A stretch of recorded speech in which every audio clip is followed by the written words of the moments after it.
রাধে শ্যাম, রাধে রাধে, জয় রাধা মদন গোপাল, শ্রী রাধা মদন গোপাল। আজ আলোচনা করব ভাগবতের দশম স্কন্ধ চতুর্বিংশ অধ্যায় ইন্দ্রযজ্ঞ বঙ্গ। হরিনাম শ্রবণ করো, হরিনাম জপ করো, হরিনাম কীর্তন করো। কলিতে জ্ঞান যুগ নহে, কর্মযুগ নহে, কলিতে ভক্তযুগ ব্যতীত আর কোনো পথ নেই। আনন্দ লীলাময়ং বিগ্রহায় হেমাব দিব্যচ্চ বিভীষণদরায় তস্মৈ মহাপ্রেমর্ষে চৈতন্য চন্দ্রায় নমো নমো। শ্রীকৃষ্ণ চৈতন্য প্রভু নিত্যানন্দ শ্রী অদ্বৈত গদাধর শিবসাদি গৌরভক্তবৃন্দ। হরে কৃষ্ণ কৃষ্ণ কৃষ্ণ হরে হরে, হরে রাম রাম রাম হরে হরে। রাধে কৃষ্ণ কৃষ্ণ কৃষ্ণ রাধে রাধে, রাধে শ্যাম শ্যাম শ্যাম রাধে রাধে। রাধে কৃষ্ণ কৃষ্ণ কৃষ্ণ রাধে রাধে, রাধে শ্যাম শ্যাম শ্যাম রাধে রাধে। রাধে কৃষ্ণ কৃষ্ণ কৃষ্ণ রাধে রাধে, রাধে শ্যাম শ্যাম শ্যাম রাধে রাধে। জয় রাধা জয় কৃষ্ণ জয় বৃন্দাবন, শ্রী গোবিন্দ গোপীনাথ মদন মোহন। জয় রাধা জয় কৃষ্ণ জয় বৃন্দাবন, শ্রী গোবিন্দ গোপীনাথ মদন মোহন। শ্যামকুণ্ড রাধাকুণ্ড গিরি গোবর্ধন, কালিন্দী যমুনা জয় জয় মহাবন। কেশী ঘাট বংশী ঘাট দ্বাদশ কানন, যারা সব লীলা কইল শ্রীনন্দ নন্দন। শ্রীনন্দ যশোদা জয় জয় গোপগণ, শ্রীদামাদি জয় জয় জয় দেনু বৎসগণ। জয় বিশ্ববানু জয় কীর্তিদা সুন্দরী, জগপূর্ণ মাসি জয় আবির নগরী। জয় জয় গোপীশ্বর বৃন্দাবন মাজ, জয় জয় কৃষ্ণ সখা বটু দ্বিজ রাজ। জয় ঘাট রাম জয় রোহিণী নন্দন, জয় জয় বৃন্দাবন বাসী যত জন। জয় দ্বিজ পত্নী জয় নাগ কন্যাগণ, ভক্তিতে যাহারা পাইল গোবিন্দ চরণ। শ্রীরাসমণ্ডল জয় জয় রাধে শ্যাম, জয় জয় রাসলীলা সর্বমনোরমা। জয় জয় রস রস সর্বরস সার, পরকিয়া ভাবে যাহা ব্রজেতে প্রচার। শ্রী জাহ্নবীর পাদ পদ্ম করিয়া শরণ, দীন কৃষ্ণ দাসে কয় নাম সংকীর্তন। দাওলন দিয়া লোক গৌরাঙ্গ দেখিতে, আনন্দে আকুল চিত না পারে চলিতে। চিরদিনের গৌরা চাঁদের বদন হেরিয়া, দুঃখিত চাকর আঁকি রইল মাতিয়া। হেরিয়াব কত গণ আনন্দে বিবর, জননী পাইয়া গৌরা চাঁদে করে কুর। মরণ শরীরে যেন পাইল পরাণ, গৌরাঙ্গ নদিয়াপুরে বাসু ঘোষ গান। জয় রাধা জয় কৃষ্ণ জয় বৃন্দাবন, শ্রী গোবিন্দ গোপীনাথ মদন মোহন। জয় রাধে জয় রাধে জয় রাধে জয় রাধে। তপ্ত কাঞ্চন গৌরাঙ্গিনী রাধে বৃন্দাবনেশ্বরী, বিশ্ববানু সীতাঙ্গী পরমামি হরিপ্রিয়ে। রাধে শ্যাম রাধে রাধে। রাধে শ্যাম শ্রীমদ ভাগবত দশম স্কন্ধ চতুর্বিংশ অধ্যায় ইন্দ্রযজ্ঞ ভঙ্গ। সুখদেব কয়ে শুনো রাজারও তনয়, একদিন নন্দগোপ বিহিত সময়। সুখদেব বলছেন পরীক্ষিতকে, একদিন নন্দগোপ বিহিত সময়, এক সময় নন্দগোপ ব্রজবাসী যত গ্রুপ একত্র হইল, ইন্দ্রদেবে পূজিবারে উদ্যক্ত হইল। সমস্ত ব্রজবাসী ইন্দ্র দেবতাকে পূজা করার জন্য উদ্যোগ করিল, মানে মন্ত্রণা করলেন সবাই ইন্দ্রের পূজা করবেন। আনন্দে উন্মত্ত সবে ব্রজবাসীগণ, পূজার বিবিধ দ্রব্য করে আয়োজন। সমস্ত ব্রজবাসীরা পূজার জন্য যা লাগে, ফল মূল দধি দুগ্ধ গীত মধু, সমস্ত কিছু আয়োজন। বাদ্য আদি মহারব হইল নগরে, মহাকুলাহল হয় প্রতি ঘরে ঘরে আনন্দ, ইন্দ্রের পূজা হবে। যত গোপ গোপী সবে ইষ্টচিত্ত হয়ে নানাবিধ দ্রব্যসব আসিলেন লয়ে। সমস্ত গোপীরা নানাবিধ দ্রব্য নিয়ে আসলেন। পূজার কারণে গোপ গোপীজন যতজন সকলে আনন্দ নিরে হইল মগন। সমস্ত ব্রজবাসী পূজার জন্য আনন্দিত হইলেন। পবিত্র করিয়া স্থান ষষ্ঠীরে থাপিল, মাল্য আদি দিয়া তারে সজ্জিত করিল। পবিত্র করিয়া একটা স্থানকে সুন্দরভাবে ষষ্ঠী মানে বেদিরে ঘট স্থাপনা করা হইল, মাল্য আদি দিয়া তাতে সজ্জিত করা হইল। নানাবিধ গন্ধদ্রব্য লেপিত তাহায়। এইরূপে দৈবরাজে পুজিবারে যায়। এইরূপে দেবরাজ ইন্দ্রকে পূজার জন্য সমস্ত গোপীগণ রেডি হইলেন। স্নান করি শুচি হয়ে পট্টবস্ত্র পরি ভক্তিভাবে বসির আসন উপরি সবাই ভক্তিভাবে আসনের মধ্যে বসলেন। বহুবিধ দ্রব্য সবে করে আয়োজন। পুজিতেছে দেবরাজে যত গোপগণ। সমস্ত গোপ ব্রজবাসীরা গোপগণ ভক্তিভাবে ইন্দ্রকে পূজার জন্য উপস্থিত হয়। পুরোহিত দ্বিজতা উপস্থিত হয় এবং ব্রজের ব্রাহ্মণও সেখানে উপস্থিত হইলে নৈবেদ্য প্রভৃতি আনে। যত মনে লয় নৈবেদ্য নিয়ে আসছেন সবাই। অগণন মুনিগণ আগত হইল, ভিক্ষার্থী দরিদ্র যত্র তথায় আইল। সমস্ত ভিক্ষার্থী দরিদ্ররাও আসলো। বহু লোকে সমাগত হয় সেই স্থানে। হেরি তা আনন্দ গোপ আনন্দিত প্রাণে। তাই হেরি আনন্দ রাজা খুব আনন্দিত। মুনিগণে যথাস্থানে বসায় সাদরে, পুজিবারে দেবরাজও আনন্দ অন্তরে। দেবরাজ ইন্দ্রকে পূজার জন্য আনন্দিত অন্তরে। আসন উপরে তথা বসি নন্দরায়, মুনিগণ সন্নিধানে অনুমতি পায়। তাই পূজার আগে সমস্ত মুনিগণ এর কাছে নন্দরাজ অনুমতি চাইলেন। পুজিবারে সহস্রাক্ষ বসিল যখন, ধূপদীপ আদি সব করি প্রজ্বলন। সমস্ত ধূপ দীপ সমস্ত কিছু প্রজ্বলন করল। ধূপ আদি গন্ধে সর্বদিকে অমোদিত। ফল পুষ্প নানাবিধ দ্রব্য সমন্বিত। চতুর্দিকে ফল পুষ্প সাজিয়ে দেওয়া হইল। আসে শত শত কত মুনি ঋষিগণ ভক্তিভাবে তথা সবে করে গমন। সমস্ত মুনি ঋষিরা ভক্তিভাবে সেখানে গমন করলেন।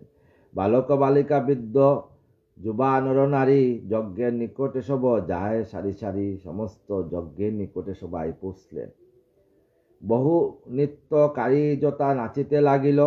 কত যে গায়কগণ গান আরম্ভিল। নৃত্যকারীরা নৃত্য করতে লাগলো আর গায়করা গান আরম্ভিত করলো ইন্দ্রদেবের উদ্দেশ্যে। এইরূপে মহানন্দে সবে নিমগণ। মহাসমারোহে তথা পূজার কারণ মহাসমারোহে ধুমধাম করে ডাক বাদ্য বাজতে লাগলো ইন্দ্র পূজার জন্য। হেনকালে কৃষ্ণ বলরাম সহিত শিশুগণ সঙ্গলয়ে হয়ে উপনীত। এই সময় আমার ভগবান বলরামকে নিয়ে আর ব্রজের বালককে নিয়ে সেইখানে উপনীত হইলেন। আপনি শ্রীহরি তথা উপনীত হয়। মোহন মুরলীধ্বনি করে মধুময়। তখন আমার গোবিন্দ মোহন মুরলীধ্বনি বাজাইলেন। অহংকারে মত্ত ইন্দ্র হয় অতিশয়।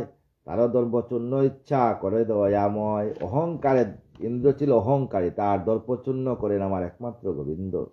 আপনি যাইয়া কৃষ্ণ বসিল আসনে।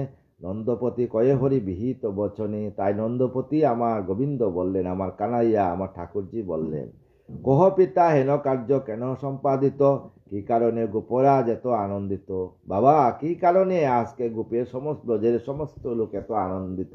কি কারণে তো আয়োজন হয়েছে?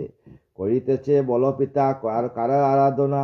কি ফল হইতে তবই হইবে গঠন? কি ফল হবে, কি গঠন হবে?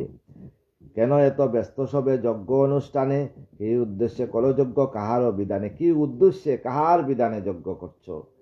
কার দ্বারা হবে যজ্ঞ? কিবা এর ফল জানিবারে আজি মোর হইবে কৌতূহল। তাইলে বাবা আমার নন্দরাজকে বললেন যে আমার জানার জন্য খুব ইচ্ছা করছে যে কি জন্য সেই যজ্ঞ, কি এই যজ্ঞের উদ্দেশ্য কি, কি ফল পাবেন এই যজ্ঞের? কি হেতু করিছ পূজা করো সমুদয়? সত্য কহ কেন বয় অন্তরে উদয়? বাবা সত্য করে বলো। কহ পিতা কোন দেবে করিছ পূজন? কিবা তব দুঃখ পিতা হয়েছে এখন? বাবা তোমার কি দুঃখ হয়েছে তাই তুমি পূজা করেছ? বেদমতে পূজা কিংবা নিয়ত আচারে পূজিতে উদ্যত পিতা নানা উপচারে। পরম কারণ সেই পরম ঈশ্বর, সর্ব আত্মা ভগবান, সর্ব আত্মা ভগবান, পরাৎপর। তাহারে পুজিবে কিবা অন্য কোনো দেবে, তাহারে অন্য কোনো দেবতা পূজা করে, সেই কথা পিতা তুমি কহ মোরে এবে। আমার অনাদি আদি গোবিন্দর পূজা ছাড়া এখানে কেন অন্য পূজা হচ্ছে, সেই কথা আমাকে বলো বাবা। কাহারও নিমিত্ত এত যজ্ঞ মহোৎসব, সত্য করি কহ পিতা মোরে সব, সত্য করি এই কথা আমাকে বলো। তুমি পিতা আমি পুত্র শুনো মহাশয়, না করো গোপন পিতা কহিবে নিশ্চয়, না করিও গোপন, সত্যি কথা বলো বাবা। আমি তব পুত্র অতি আপনার জন, আমার নিকট কিছু না করো গোপন। আমি তোমার পুত্র কানাইয়া, তাই আমার কাছে কিছু গোপন করো না, সত্যি যা আমাকেই বলো। আত্মতুল্য হয় সেই সংসার মাজারে, মন্ত্রণা বিষয়ে ত্যাগ নাই করো তারে। না জানিয়া কেহ কর্ম করে সংসারে, জানিয়া কেহ বা করে জ্ঞান সহকারে। অজ্ঞানে যে কর্ম করে ফল নাই হয়, জ্ঞানেতে করিলে কর্ম হয় ফলদয়। যদি জ্ঞান করিয়া যদি জ্ঞানেতে যদি কোনো কর্ম করা যায়, তাহলে সেই কর্মের ফল হয়। এই যে করিছ তুমি যজ্ঞ অনুষ্ঠান, কোন শাস্ত্র মাঝে তুমি পাইলে বিধান। তুমি কোন শাস্ত্রের মধ্যে পেয়েছো বাবা ইন্দ্রের পূজা? ইন্দ্রের পূজা তো কোনো শাস্ত্রে নেই। ক পিতা সেই কথা যুক্তি সহকারে, এই যজ্ঞ করি তুমি পুজিছ কাহারে? এই যজ্ঞ করি তুমি কাকে পূজন করছ? শুনিয়া কৃষ্ণের কথা নন্দ মহামতি, কইতে লাগিলা তবে শ্রীকৃষ্ণের প্রতি। তখন নন্দরাজ আমার গোবিন্দ আমার কানাইয়া আমার ঠাকুরজিকে বললেন, পুরুষে পুরুষে শুনো আছে বিধান, পূজন করিব মোরা ইন্দ্র ভগবান। আমরা ইন্দ্র ভগবানকে পূজা করব, আমাদের এটা বিধান আছে। স্বর্গপুরে দেবরাজ মহাশক্তিধর, যত জলধর হয় তাহারও কিঙ্কর। সমস্ত জলে যারা থাকে তা সবাই স্বর্গে ইন্দ্রের কিঙ্কর মানে চাকর।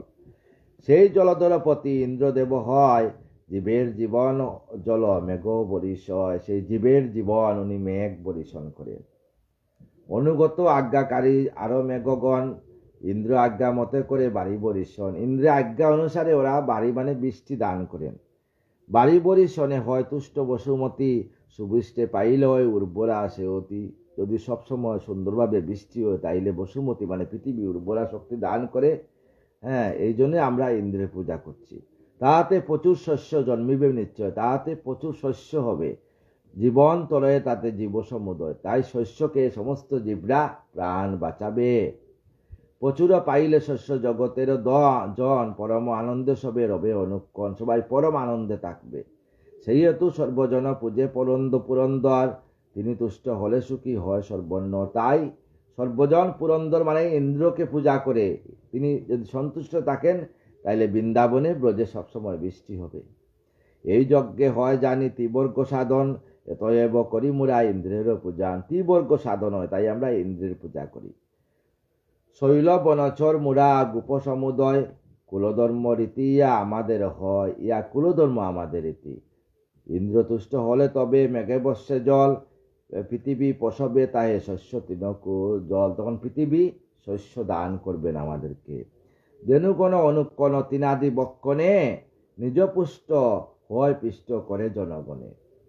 সুবৃদ্ধি হইলে দরা শস্যপূর্ণা হয়, সেই হেতু ইন্দ্র পূজা জানিবেন নিশ্চয়, সেই হেতু ইন্দ্র পূজা করা হয়। কাম আর দেশ বয় অথবা লুবেতে, এই ধর্ম যে ত্যাগ করে সংসারতে, তার মঙ্গল বয়ে কবু নাই হয়। সে কারণ ইন্দ্রযজ্ঞ বিহিত নিশ্চয়, সেই কারণও ইন্দ্রযজ্ঞ করা দরকার। কৃষ্ণ কয়ে একই পিতা বচন অদ্ভুত বচন, ইন্দ্র হতে কৃতিতলে বাড়িব রসন। এ কি অদ্ভুত বচন! ইন্দ্র তাকে কি পৃথিবীতে বৃষ্টি হয়? তাহাকে সাধ্য পিতা বাড়িব ঋষদ, অজ্ঞানে নতমাতা কৌ সমুদয়। না জানো কারণ পিতা শুনো বিবরণ, ইন্দ্র হতে কোনো কালে নহে বরিশন। ইন্দ্র হতে কোনো কালে বৃষ্টি হয় না। সকলই দাতার কার্য জানিবে নিশ্চয়, স্বভাবেতে পৃথিবীতে বরিশন হয়। সবাই দাতা বিদাতা, ঈশ্বর ইচ্ছা সবকিছু হয়। তাহাতে জন্মায় শস্য জীবেরও কারণ, শুনো পিতা কই আমি সেই বিবরণ। তাই আমি সেই বিবরণ বলি। কর্ম হতে হয় এই জীবেরও সৃজন, কর্ম হতে জীবগণের জন্ম মরণ। ভালো কর্ম করলে ভালোভাবে যাওয়া যাবে, আর খারাপ কর্ম করলে খারাপভাবে যাওয়া যাবে। সুখ দুঃখ পাপ মুক্তি কর্ম হতে হয়। কালরূপী একজনও জানিবে নিশ্চয়, সবাই কালের রূপী, কেউ থাকবে না। কর্মবশে জীবগণ জন্মায় সংসারে, কর্মবশে লয় পায় সংসার মাঝারে। কর্মবশে আপন আপন কর্মবশে আপন আপন স্থানে জন্মগ্রহণ করে, আর আপন আপন কর্মবশে আপন আপন জায়গায় লয় হয়। কর্মফলদাতা যিনি শুনো ভগবান, হন ভগবান। কর্ম বিনা কেমন হতে ফল করে দান, কর্ম বিনা কেমন হতে ফল হয়। পূর্বকর্ম অনুসারে জীব ফল পায়, অন্যতা কেউ না পারে করিবারে তাই। স্বভাবের দাস হয় সকল মানব, স্বভাবেতে অনুগত দেবতা দানব। কর্মবশে পায় জীব উচ্চ নিচ্চ দেহ, কর্মফল এরাইতে নাই পায় কেহ। কর্মফলে উচ্চ গড়ে জন্ম হয়, কর্মফলে নিচ্চ কুলে জন্ম হয়। সবই কর্ম অনুসারে হয়, কর্ম ছাড়া কিছু হয় না।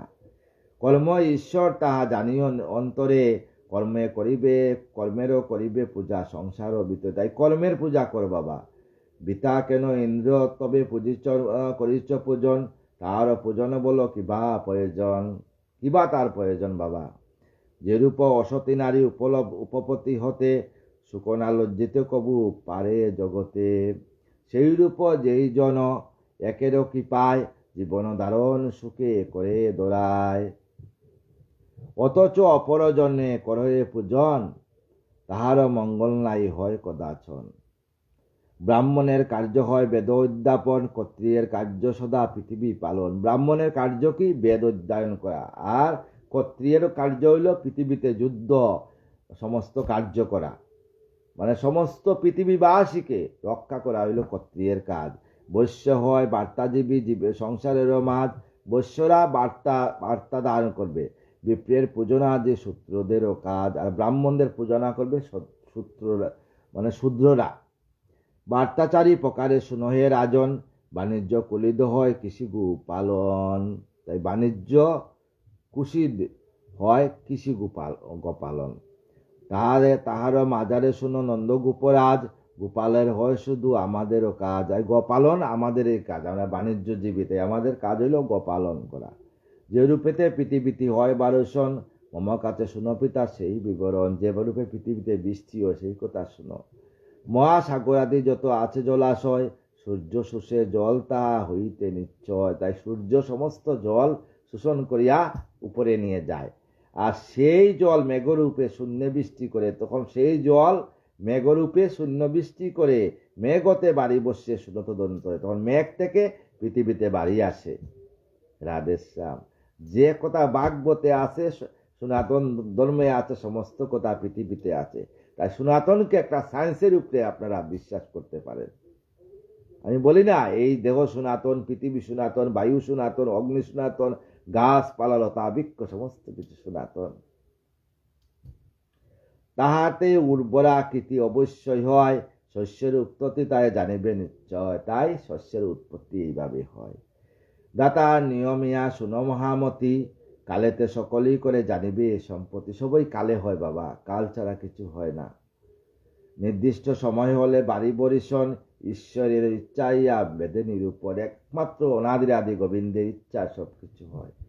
ঈশ্বর নিয়ম কিছু অন্যতা না হয়, কারো সাধ্য বলপিতা তাহা নিবার হয়। ঈশ্বর ইচ্ছা ছাড়া কেউ কি বৃষ্টি করতে পারবে? সমস্ত কিছু ঈশ্বরের রূপে নির্ভর। বনবাসী মুরা সবে আমরা রাখাল, গোদন চড়াই মুরা সবে চিরকাল। আমরা বনবাসী, আমরা রাখাল, আমরা গদন, গোমাতাকে সেবা করা, এবং গদন চড়াই আমরা হইলাম গোপী। ব্রাহ্মণ আর যত বিরাজ পাহাড়, তাহাদের পূজা করা উচিত সবার।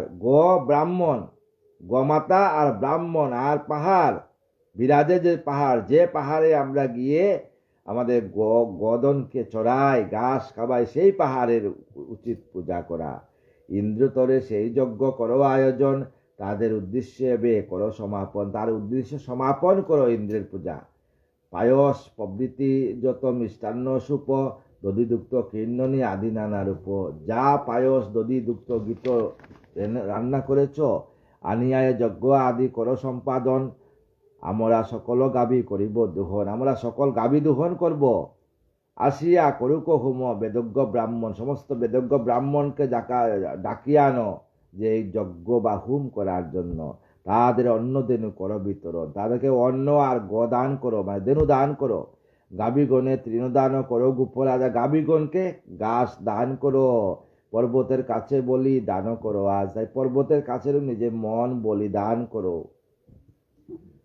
বসনভূষণ আদি পরিয়া নবীন, ব্রাহ্মণ পর্বতেরও কর প্রদক্ষিণ। তাই ব্রাহ্মণ পর্বতের মধ্যে আছেন, ব্রাহ্মণরা থাকেন আর মাতারা থাকেন, তাই সমস্ত পর্বতকে প্রদক্ষিণ কর।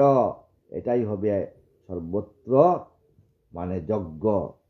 ইয়াই আমার মতো শোনো মহাশয়, এখন করো তুমি যাহা ইচ্ছা হয়। আমার মতে এটাই বাবা, তুমি এর প্রকার কিছু করিও না। বুঝাতে ইন্দ্রের বল চলিয়া মায়ায়, এরূপ ব্যবস্থা তিনি দিলেন পিতায়। নানা মতে ইন্দ্র পূজা করি নিবারণ, শিখালেন সবেই ইনি প্রকৃতির পূজন। তাই শুনালেন প্রকৃতির পূজা করতে হয়। নন্দ আদি গোপগণ একথা শুনিয়া কৃষ্ণ কথা মম কার্য বলিল করিল মিলিয়া। তাই কৃষ্ণের কথা সবাই মিলিয়া নিল। কৃষ্ণ প্রাণ গোপগোপী একত্র তখন আনন্দতে সেই যজ্ঞ করে সম্পাদন। তাই সেই যজ্ঞ সম্পাদন করলো। ষষ্ঠী বাচনের অন্তে যত গোপগণে উপহার দিল দ্রব্য গিরিও ব্রাহ্মণে, গিরি আর ব্রাহ্মণকে দিল, মানে গিরি গোবর্ধন পর্বতকে সমস্ত কিছু উপহার দিল আর ব্রাহ্মণকে দান করল। ব্রাহ্মণ গোবর্ধন পর্বতের পূজা করাইলেন। গাভীরে করিল দান নবতৃণ দল, আর গাভীগণকে নতুন তৃণদল মানে দুর্বাঘাস দান করলেন। গিরি প্রদক্ষিণ তারা করিল সকল, সবাই গিরিরাজকে প্রদক্ষিণ করল। আনন্দতে মগ্ন সবে কোলাহল হয়, বাদ্যবাণ্ড মহাকাণ্ড তদন্ত হয়। আর পিছন পিছন দিকে বাদ্য বাজতে লাগল, দুন্দুবি বাজিল বিভিন্ন বাদ্য শ্রুতি মনোহল, শঙ্খবাদ্য মহাশব্দ হইল সুন্দর, শঙ্খ হইল। বাজিল বিজয় ঘণ্টা অতি গুড় রবে, বেদ পাঠ করে তথা মণিগণ সবে। তাই মণিগণ সবাই বেদ পাঠ করতে লাগলেন। শুনি পরীক্ষিত অপূর্ব কথন, তদন্তরে করি হরি মায়া বিস্তারণ। গিরি প্রদক্ষিণ কালে অন্য মূর্তি ধরি, পর্বত রূপেতে আজ আত্মপ্রকাশিলা হরি। পর্বত রূপেতে আমার অনাদি আদি গোবিন্দ প্রকাশ হইলেন। বিরাট পর্বত রূপ করিয়া ধারণ, পূজার বিবিধ দ্রব্য করিল ভোজন। তাই পূজার বিবিধ দ্রব্য পূজন, দুগ্ধ দধি আদি যত সন্দেশ মিটাই বক্ষণ করিল, তবে যাহা ছিল ঠাই। যা সমস্ত কিছু বক্ষণ করলেন। শিহরি প্রফুল্ল অতি হইয়া তখন, নন্দ আদি গোপগণে কইল বচন। তাই নন্দ আদি গোপগণকে বললেন, দেখো দেখো গোপগণ, দেখো কি বিধান। ওই দেখো গিরিয়ে বে হয় মূর্তিমান। এই দেখো গিরিরাজ পর্বত মূর্তিমান হয়েছে। দায়িল পূজার দ্রব্য আনন্দ অন্তরে, বড় মাগিল পিতা ইয়ারও গোচরে। তাই পিতা বর মাগো। হেনকালে সেই মূর্তি কহিল সবারে, যে বর পাইতে ইচ্ছা মাগো এবারে। মনমত বলল যা ইচ্ছা হয়, সেই বড় দিব আমি কইনু নিশ্চয়। তখন গিরিরাজ বললেন, নন্দকয়ে অন্য বরে নাই কোনো কাজ, দয়া করি এই বড় দেহ গিরিরাজ। তাই হে গিরিরাজ, তুমি এই বর দান করো আমাদেরকে। অনুক্ষণ হরিপদে মতি যেন হয়, সবসময় যেন গোবিন্দর পদে আমাদের মতি হয়। এই বড় দেহ মুরে ওই দয়াময়, তাই এই বর দান করো প্রভু আমাদেরকে। তথাস্তু বলিয়া হরি হয় করে অন্তর দান, আনন্দিত হল যত ব্রজবাসীর প্রাণ। তখন আমরা গোবিন্দ তথাস্তু বলিয়া অন্তর্দান হইলেন, আর সমস্ত ব্রজবাসী প্রাণ ফিরে এলো। ব্রজপতি হর্ষমতি প্রসন্ন হইল, অনাথ আতুরে দান করিতে লাগিল। অনাথ আতুরকে দান করল। বৃক্ষ দরিদ্র সবে যত সবে পরিতুষ, সকলেতে গিয়ে যায় মনের হরসে। রামকৃষ্ণ সঙ্গে করি যত গোপগণ, নিজ বাসী আনন্দতে করিল গমন। দ্বিজ আদি মুনিগণ চলিল সকলে, দরিদ্র অনাথগণ যায় দলে দলে। নন্দ যশোমতি সবে আনন্দ অন্তরে, সুবোধ রচিল গীত সুদার সাগরে। এই ভাগবত কথা হইল সুদার অমৃত। ভাগবত কথা শুনলে সমস্ত পাপ নাশ হয় এবং হৃদয়ে রাধারানীর যুগল চরণ লাভ হয়। আগামীকাল আমরা ভাগবতের পঞ্চবিংশ অধ্যায় শ্রীকৃষ্ণের গোবর্ধন ধারণ নিয়ে আলোচনা করব। সবাই আমাকে কৃপা করবেন, না সমস্ত ভক্তদের চরণধুলি আমাকে মস্তকে দিবেন। শেষের দিনে যেন হরিনাম করতে করতে রাধা রাধা নাম করে বৃন্দাবনে রাধারানীর যুগল চরণে যাতে দেহকে রাখতে পারি। রাধে কৃষ্ণ কৃষ্ণ কৃষ্ণ রাধে রাধে, রাধে শ্যাম শ্যাম শ্যাম রাধে রাধে। রাধে কৃষ্ণ কৃষ্ণ কৃষ্ণ রাধে রাধে, রাধে শ্যাম শ্যাম শ্যাম রাধে রাধে।